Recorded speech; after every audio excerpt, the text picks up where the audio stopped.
Lenses with wide field of view and big zooms are always very popular. Lenses that can add versatility to the camera, make it more practical in more situations, and limit the times you need to own other lenses or simply need to change lenses. Every brand has got one in their catalog, and Lumix are bringing one out too. This 28-200mm is exactly that. Small, versatile tool that covers a really wide focal range. Is this a lens for you?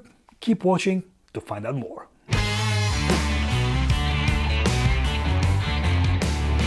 This is Lumix S 28mm 200 f4 to f7.1. Yes, great focal range, but that small and even smaller aperture that changes when you zoom in might be very off-putting to a lot of people. I must admit, on paper, it does not look good. A lens with the minimal aperture of f7.1 will be very often very limiting, especially if you shoot often in low light. But I have taken it out, I shot a lot of photos and video with it, and I am very surprised and very impressed. This lens is very versatile, no doubt. Image quality is very good too, very sharp throughout its zoom range, very good color and contrast, very little chromatic aberration, but that's not a surprise with small apertures like that. What has really surprised me is that the changeable aperture and the f7.1 at 200mm end was not limiting me at all in the daytime. This changeable aperture in a zoom lens is not uncommon.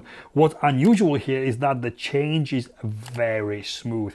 f4 at 28mm fully zoomed out, and it goes to f4.1 as soon as you touch that zoom ring. Then it changes gradually in small increments all the way to f7.1 at 200mm. What is strange and good, that even though theoretically there should be huge change in brightness between 28 and 200mm, there isn't. Totally manageable in the daytime.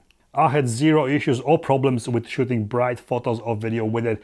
This is a daytime lens for sure. Usable in lower lighting conditions, but less versatile, as you might have to slow down those shutter speeds down and use the tripod or very high ISO settings. Good thing is that this lens, combined with cameras like Lumix S5 II or S5 IIX with their excellent dual ISO and very smooth ISO 4000 performance, makes it more usable when there is less light. In principle, stick the camera in ISO 4000, which will give you more room to control the brightness with the shutter speed. There's also built-in optical stabilization that makes it possible to shoot at slower shutter speeds handheld.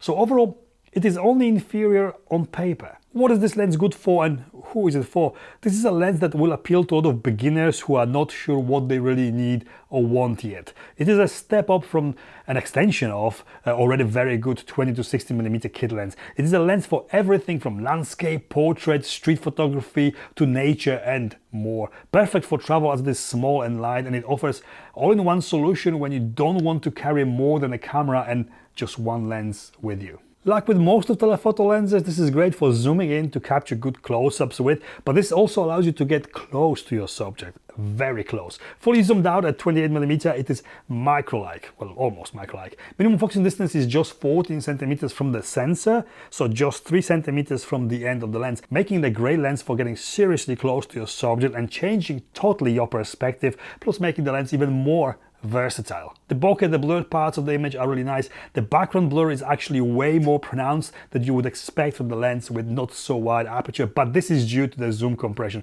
Basically, closer you get to your subject or more you zoom in, more the background is going to blur and you get more subject to background separation. Very decent lens choice for filming too. That optical stabilization, that focal range make it a good lens for pretty much everything. Good autofocus, nothing to complain about, and it delivers good solid results across the board. That stabilization makes it possible to shoot anything at any focal length handheld.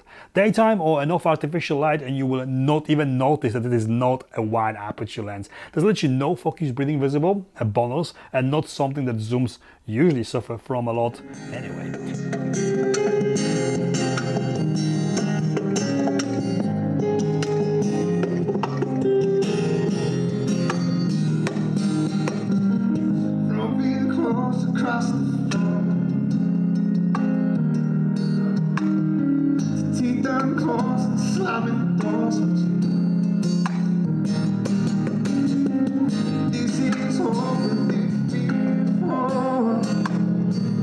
Why are we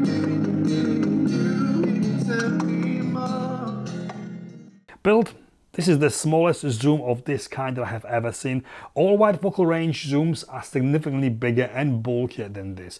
This is not much bigger than the Lumix 20-60mm kit lens overall, but it extends a bit when zooming in. This is very standard with this kind of lens. The zoom ring is nice and tight. The lens won't zoom in or extend by itself when pointed down, and the focus ring is also nicely dampened. It weighs 413 grams, really good for a zoom like this.